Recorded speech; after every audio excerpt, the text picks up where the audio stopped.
Okey, Assalamualaikum guys. Selamat petang Okey. Hari ni kita dapat customer lah.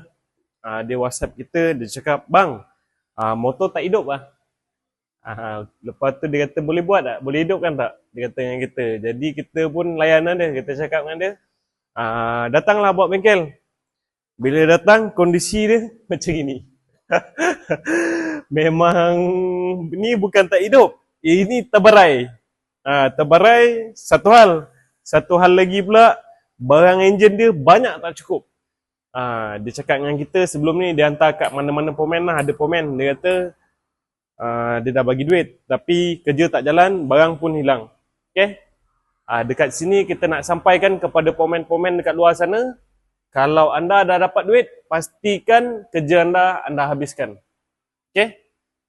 Macam gini lah. Macam gini ibarat dia saya ni dah cuci tahi orang lah.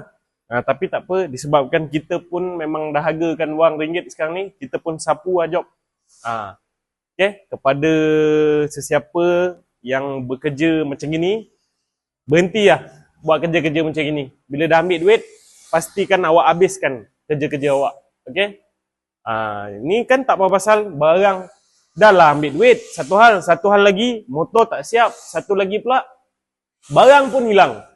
Itu yang jadi masalah tu. Jadi disebabkan kita ni memang dahagakan wang ringgit, kita pun sapu lah.